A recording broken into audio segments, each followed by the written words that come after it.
జనసేన పార్టీలో వైఎస్ఆర్ కాంగ్రెస్ పార్టీ నుంచి ముగ్గురు కీలకమైన నేతలు జాయిన్ అయ్యారు సార్. బాలినేని శ్రీనివాసరెడ్డి, సామినేని ఉదయభాను, అలాగే కిలారు వెంకట రోసయ్య. సో అంటే చేరికలు తెలుగుదేశం పార్టీ అండ్ జనసేన ఈ రెండు మిత్రపక్షాలుగా ఉన్నాయి కాబట్టి ఈ రెండు పార్టీల సంబంధాలపై ఎటువంటి ప్రభావం చూపే అవకాశం ఉంది భవిష్యత్తులో? అంటే ఇప్పుడు అక్కడ మీరు అడుగుతున్న ప్రశ్న ఏంటంటే స్థానికంగా టీడీపీ ఎమ్మెల్యే అభ్యంతరం చెప్పడం వల్ల ఈ ప్రశ్న ఉత్పన్నం అవుతుంది. ఆయన బాలినేని అవినీతిపరుడే, ఆయన జనసేనలో చేరితే అవినీతిపరుడు కాకుండా పోతాడా అంటూ దామచల జనార్దన్ ఆయన ఆరోపణలు చేశాడు.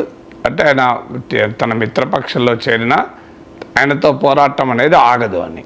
కానీ జనసేన టీడీపీ పొత్తు ఒంగోలు కొరకు కాదు, ఒంగోలు జిల్లా కొరకు కాదు. టీడీపీ జనసేన పొత్తు ఆంధ్రప్రదేశ్ రాష్ట్ర రాజకీయాల్లో పొత్తు. అందువల్ల ఒక్కొక్క చోట ఆ రకమైన ఇబ్బందులు ఉంటాయి. ఇప్పుడు సేమ్ పార్టీలోనే ఇద్దరు నాయకుల మధ్య ఉంటుంది. వేరే పార్టీ నుంచి ఇంకో పార్టీలోకి మారినప్పుడు ఆ స్థానికంగా ఉండే పార్టీ నాయకుల మధ్య ఉంటుంది. మనం తెలంగాణలో చూసాం కదా, భూపాలపల్లిలో గండ్ర వెంకటరమణారెడ్డి కాంగ్రెస్ నుంచి బీఆర్ఎస్ చేరడంతోనే మధుసూదనాచారి అసంతృప్తి చెందాడు. అలాగే మీకు సవితా ఇంద్రారెడ్డి కాంగ్రెస్లో నుంచి బీఆర్ఎస్లో చేరడంతోనే తీగల కృష్ణారెడ్డి వెళ్ళిపోయాడు కూడా. సో మీకు ఈ పరిణామాలు అనివార్యంగా జరుగుతూనే ఉంటాయి. ఇటు నుంచి అటు నుంచి ఇటు వచ్చాక లోకల్గా ఉన్న లీడర్లు డిస్టర్బ్ అవుతూనే ఉంటారు. అలాగే మీకు పవన్ కళ్యాణ్ పిఠాపురం వచ్చినప్పుడు వర్మ అభ్యంతరం చెప్పడము, దాని పరిణామాలు కూడా చూసాం. అందువల్ల ఇవి లోకల్ పాలిటిక్స్, స్టేట్ పాలిటిక్స్ ఈ రెండింటి మధ్య ఫంక్షనింగ్లో కాంట్రడిక్షన్స్ వస్తూనే ఉంటాయి. లోకల్ పాలిటిక్స్లో వ్యక్తులు, వారి సంబంధాలు, వారికి ఉన్న రాజకీయ అవసరాలు, రాజకీయ ఒత్తిళ్ళు ఒక రకంగా ఉంటాయి. రాష్ట్ర స్థాయిలో ఉండేటువంటి రాజకీయ అవసరాలు వేరే ఉంటాయి. అందులో పార్టీ రాజకీయ అవసరాలు, వ్యక్తుల రాజకీయ అవసరాల మధ్య కూడా ఘర్షణ ఉంటుంది. పార్టీ రాజకీయ అవసరాల కొరకు తీసుకుంటూ ఉంటారు, వ్యక్తుల రాజకీయ అవసరాలు అందుకు వ్యతిరేకంగా పరిణమిస్తూ ఉంటాయి. ఇప్పుడు ఇటీవల మోపిదేవి వెంకటరమణ టీడీపీలో చేరితే అక్కడ స్థానిక మంత్రి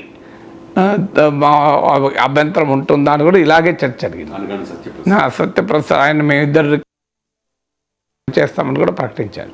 సో అందువల్ల ఎక్కడైనా ఒకటి రాష్ట్ర రాజకీయం, స్థానిక రాజకీయం, రెండు పార్టీ రాజకీయం, వ్యక్తుల రాజకీయం, మూడు పార్టీల రాజకీయము, కూటమి రాజకీయం. ఇప్పుడు అన్ని పార్టీలు ఈ పార్టీ అందులో టీడీపీ నుంచి జనసేనకు వెళ్తే అప్పుడు ఇంకొద్దిగా ఎంబరాస్మెంట్ ఉంటుంది. వచ్చిన వాళ్ళు వైసీపీ నుంచి మరి టీడీపీలో కూడా వచ్చారు కదా, రాలేదు. మరి టీడీపీ వచ్చినప్పుడు టీడీపీకి దానివల్ల ఏమైనా మరి జనసేన అభ్యంతరం చెప్పిందా? అందువల్ల టీడీపీలో ఎవరు చేరుతారన్న దానిపైన వైసీపీ బీజేపీల జనసేన బీజేపీల అభ్యంతరం చెప్పలేవు. జనసేనలో ఎవరు చేరుతారన్న దానిపైన టీడీపీ బీజేపీ అభ్యంతరాలు చెప్పలేవు. అది ఒక్కొక్క రాజకీయ పార్టీ తన బలాన్ని పెంచుకోవటానికి ప్రయత్నాలు చేస్తూనే ఉంటాయి. పొత్తులో ఉన్నారు కదా అని జనసేన తన బలం పెంచుకోకుండా టీడీపీ బలం పెరగడానికి పనిచేయదు కదా. టీడీపీ బలం పెరగడానికి పనిచేయదు. ఆ మాటకొస్తే బీజేపీ జనసేన బలం పెరగడానికి టీడీపీ కూడా పనిచేయదు. ఏ పార్టీ ఆ పార్టీ బలాన్ని పెంచుకోవటానికి పనిచేస్తూ ఉంటుంది. సాధ్యమైనంత వరకు ఆ రెండు సమాంతరంగా నడిచినంతకాలం ఇబ్బంది ఉండదు. నిజంగానే జనసేనలో అనేక మంది చేరి జనసేన మరో బలోపేతమైతే 21 సీట్లు కాదు 41 సీట్లు అడుగుతారా అనే ప్రశ్న కూడా టీడీపీ నాయకులు ఉండొచ్చు.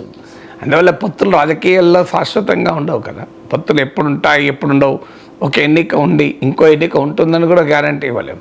అందువల్ల ఏ పార్టీ ఆ పార్టీని బలోపేతం చేసుకోవడానికి ప్రయత్నం చేస్తూనే ఉంటుంది. ఇప్పుడు స్టేజ్లో జనసేన పెరుగుదల టీడీపీకి ఒక ప్రమాదకరంగా రాజకీయంగా లేదు, సంఖ్యాపరంగా లేదు. సంఖ్యాపరంగానే టీడీపీకి 135 మంది ఎమ్మెల్యేలు ఉన్నారు, 135. ఏ రకంగా చూసినా కూడా very very comfortable majority. So అందువల్ల రాజకీయంగా కూడా ఇప్పటికీ టీడీపీకి ఇతర మిత్రపక్షాలు సంఖ్యాపరమైన సవాళ్ళు ఇచ్చే పొజిషన్లు లేవు.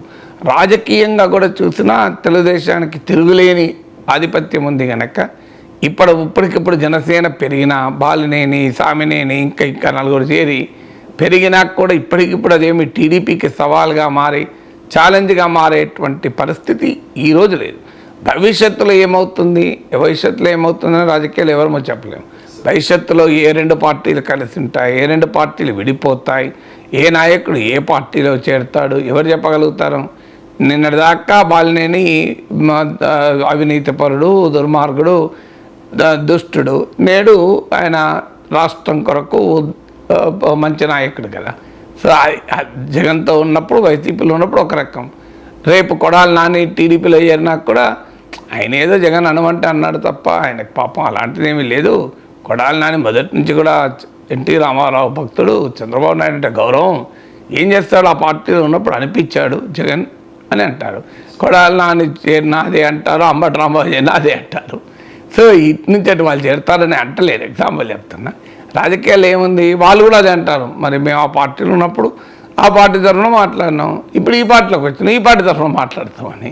సో అందువల్ల రాజకీయాలు ఇదేమి సహజ పరిణామంగా మారిపోయింది కదా.